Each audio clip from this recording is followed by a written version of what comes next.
सलमान, बाबर आजम भी कहते हैं कि नवाज जो है मेरा मैच विनर है, तो आज उसने डिलीवर भी किया with both bat and ball. तो क्या कहेंगे उसके बारे में?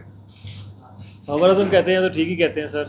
इस सब की टीमें हैं जो एशिया की, इंडिया और श्रीलंका, तो किस तरह से फेस करेंगे? इसी स्ट्रैटेजी से या कुछ चेंज होगा? सर ये जो आप अगर देखेंगे पूरी ट्राई सीरीज़ अगर आप देखेंगे तो हमने पहले मैच में 180 किया, फिर 200 किया, फिर 150 किया, फिर 170 और आज 140। हम सोचते हैं कि जब ग्राउंड आते हैं तो देखते हैं कि इस पिच का के पार स्कोर क्या है, तो मुझे लगता है कि 140 इस पिच पे I think very good total था। 130 140 मैं जब बैटिंग कर रहा था तो मुझे यही था कि अगर हम इस पिच पे 130 या 140 कर लेते हैं तो वो is going to be very very challenging for them to chase it down. और यही मेरे ख्याल से पैटर्न है। हम पिछले 3-4 महीने से इसी टीम से खेल रहे हैं और एशिया का हमने अच्छी टीमों को भी इसी टीम से हराया है। और अगर इस कंडीशन में अफगानिस्तान जैसी बॉलिंग के खिलाफ अगर आप 140 कर सकते हैं, 180 कर सकते हैं, 150 कर सकते हैं, मेरे ख्याल से ये दुनिया की बेस्ट जब स्पिन बॉलिंग की बात करेंगे तो दुनिया की बेस्ट स्पिन बॉलिंग है ये। और अगर हम इनके खिलाफ कर सकते हैं तो फिर हम किसी टीम के खिलाफ भी कर सकते हैं। सलमान, 5 मैचेस आपने यहाँ खेली है और ये टूर्नामेंट कह रहे थे कि एशिया कप की प्रिपरेशन है और एशिया कप बिल्कुल अब नज़दीक आ गया, तो अब आप समझ रहे हैं कि जिस तरह भी आप कह रहे थे कि सारे बॉक्सेस टिक कर लिए, तो यह अभी कोई ऐसा शोभा है या कहीं हम लोग लैग कर रहे हैं? क्योंकि एक तो बैट्समैनों की सादादा फरहान हारिस की जो बैटिंग परफॉर्मेंस है वो अभी भी क्वेश्चनेबल है। तो समटाइम मेरे ख्याल से ये अच्छी चीज़ होती है कि सारे प्लेयर्स टूर्नामेंट से पहले ही परफॉर्म ना करते हैं। कई लोग होते हैं जिन्होंने टूर्नामेंट परफॉर्म करता है और मैं होप कर रहा हूँ, उम्मीद भी करता हूँ कि वो लोग तो जो एशिया कप में परफॉर्मेंस दें, और मुझे उन पर पूरा कॉन्फिडेंस है। मुझे लगता है कि वो एशिया कप में अच्छी परफॉर्मेंस देंगे। और मुझे लगता है कि हमने जो बॉक्सेस टिक करना चाहते थे वो हमने किए हैं, लेकिन ऑलवेज आप एज ए टीम इम्प्रूव करने को देखते हो, तो हम कोशिश करेंगे कि वहाँ पर जाके मिडिल ओवर में अच्छी बैटिंग करें। और हम एज ए टीम हमेशा यही सोचते हैं कि जो जीत मिलती है या जो भी हमारा रिजल्ट आता है उसको उसके बैठ कर बात करते हैं और कोशिश करते हैं कि नेक्स्ट गेम में जाएं उससे बेहतर खेलें। तो हम एज ए टीम ऐसा सोचते हैं। हमने देखा है कि आपने आज प्रॉपर स्पिनर के साथ में बड़ा अच्छा कॉम्बिनेशन किया कि आप समझते हैं एशिया कप में भी ऐसा ही कोर्स है, आपको और लेने पड़ेंगे?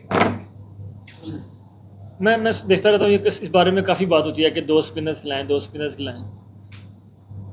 देखिए, आपको ग्राउंड में आते हैं, आप कंडीशंस देखते हैं, उस तरह आप रिएक्ट करते हैं। आज कंडीशन थी 2 स्पिनर्स वाली और हमने आज 2 स्पिनर खिलाए। अगर आगे जाकर भी हमको लगेगा कि ये जो कंडीशन है, जो पिचेज़ हैं वो 2 स्पिनर्स की हैं, तो हम ज़रूर खिलाएंगे। और मुझे लगता है कि लोग जो है ना वो नवाज़ को बहुत अंडर एस्टिमेट करते हैं, वो उसको ऑलराउंडर देखते हैं। मेरे ख्याल से जब वो बैटिंग करता है तो पूरा बैट्समैन आपको लगता है पूरी बैट्समैनों की तरह बैटिंग करता है। और आज देखें बॉलिंग जब कर रहा है तो उसने 3 ओवर में 5 आउट कर दिए, मैच को मतलब एक तरफ कर दिया। तो उसको मुझे लगता है लोग बड़ा अंडर एस्टिमेट करते हैं। अगर हम सुफियान या इब्रार में से कोई एक खिला रहे हैं तो इसका मतलब ये नहीं कि हम 2 स्पिनर नहीं खिला रहे। आई थिंक हम 2 स्पिनर ही खिला रहे होते हैं। आज हमने 3 स्पिनर खिलाए हैं मुझे लगता है।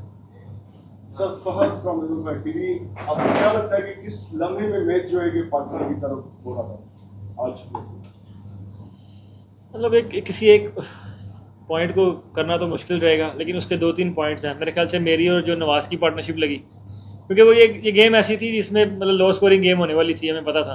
तो उसमें अगर आप 30-40 की पार्टनरशिप भी लगाते हैं तो वो बहुत इंपॉर्टेंट थी। अगर उस टाइम पे मुझे लगता है अगर हम आउट हो जाते तो हम पूरे ओवर भी शायद ना खेलते। और उसके बाद फिर जब नवाज़ ने आके 3 ओवर में 5 आउट कर दिए, तो फिर जब वैसी बॉलिंग मतलब एक स्पेल लग जाए तो फिर मुझे लगता नहीं है कि उसके बाद टीम दोबारा उठ पाती है। तो वो आप कह सकते हैं टर्निंग पॉइंट।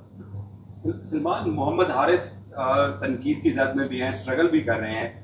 आप एज ए कैप्टन क्या फील करते हैं कि वो जिस नंबर के ऊपर उसको मैं धकेले का लफ्ज़ इस्तेमाल करूंगा कि टॉप ऑर्डर को मिडिल ऑर्डर या लोअर ऑर्डर में, ये एक वजह है उसकी बैटिंग इफेक्ट किया, और ऊपर आपके पास मार्जिन नहीं है उससे अच्छा काम लेने का बैटिंग में?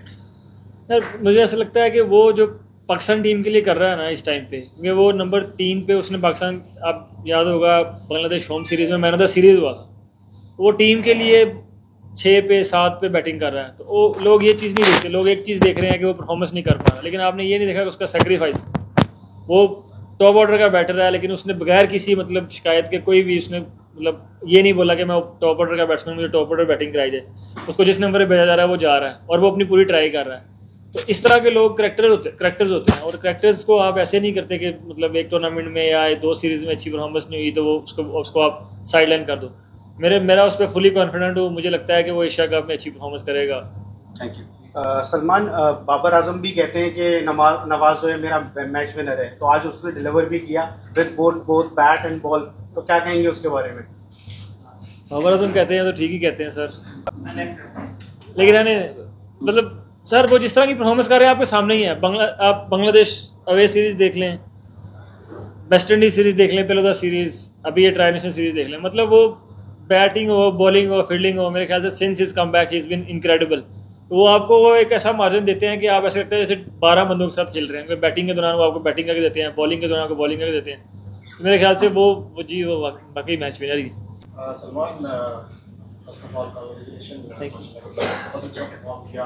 आज तनकीद करनी तो नहीं चाहिए, लेकिन यकीनन पाकिस्तान टीम ने बहुत कुछ सीखा होगा इस ट्राई नेशन सीरीज में। अगर मैं टॉप 5 सबसे ज़्यादा छक्के लगाने वालों की बात करें तो पाकिस्तान टीम में काफ़ी ज़्यादा पावर हिटर हैं, और T20 में पावर हिटर्स ही गेम को चेंज कर देते हैं। लेकिन टॉप 5 में एक भी पाकिस्तानी बैटर नहीं है, 3 अफगानिस्तान के और 2 UAE बैटर्स हैं। क्या समझते हैं एशिया कप से पहले हमारे पास जितने पावर हिटर हैं उस लिस्ट में हमें शामिल नहीं होना चाहिए था?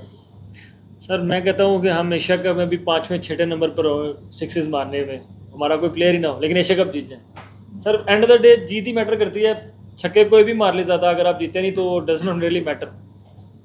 लेकिन हाँ, मुझे ऐसा लगता है कि मुझे तो इस बारे में कोई कंसर्न नहीं है। आप दुआ करें हम एशिया कप में लास्ट पे ही हों छक्कों में, लेकिन हम एशिया कप जीत जाए। I take that. हमारी दुआएं तो क्या सलमान, आप दुबई इंटरनेशनल स्टेडियम में भी खेले, आप ICC एकेडमी में भी खेले और आप यहाँ पर भी खेले। ये विकेट्स के बारे में थोड़ा बता सकते हैं कि एक दूसरे से कितनी डिफरेंट है? क्या ये उम्मीद की जा सकती है कि जब दुबई में मैचेस शुरू होंगे तो ये काफ़ी क्लोजर एक सिचुएशन है जब जहाँ तक बात विकेट की है?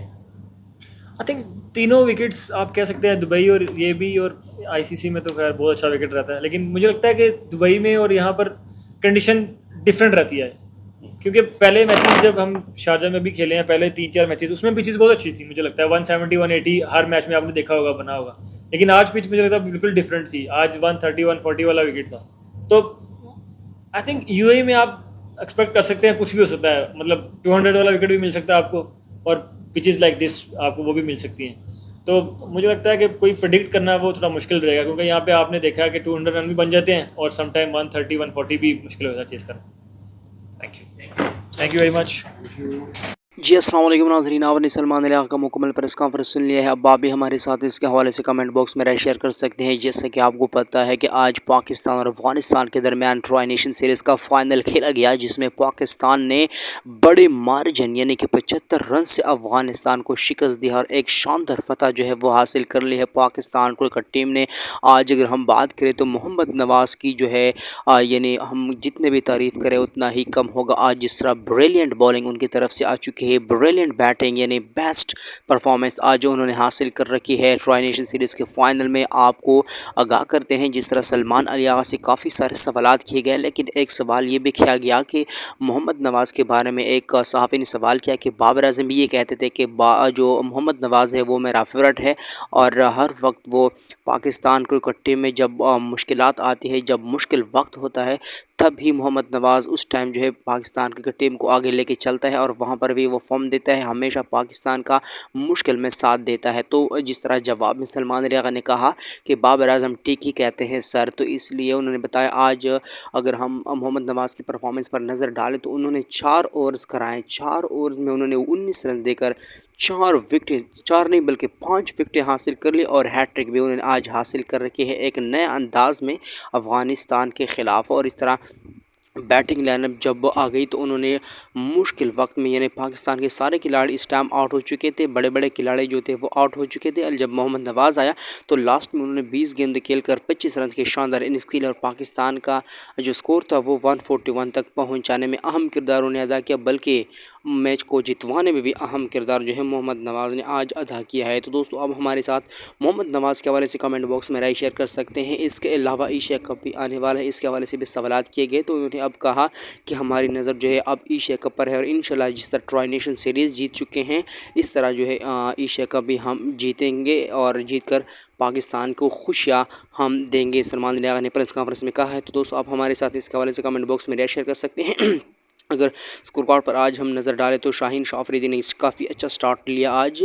जिस तरह पहले ओवर में गुरबज के विकेट हासिल किए उन्होंने, इसके बाद मोहम्मद नवाज शुरू हो गया, एक ही ओवर में 2 विकेटें ली, बल्कि 3 भी ली, उन्होंने हैट्रिक कर लिया। इसके अलावा फिर उन्होंने 2 विकेटें लास्ट में हासिल की, 5 विकेटें 2 अबरार ने ले ली और 2 सुफियान मुकीम ने। इस तरह पाकिस्तान की टीम ने जो है अपने नाम कर लिया। तो अगर स्कोर की हम बात करें तो आज फ़खर जो है सबसे ज़्यादा स्कोरर रहे हैं, उन्होंने 27 रन बनाए हैं। अब बाकी कोई भी बैट्समैन की तरफ से इससे ज़्यादा स्कोर नहीं आया है। आप हमारे साथ इस कमेंट बॉक्स में शेयर कीजिए।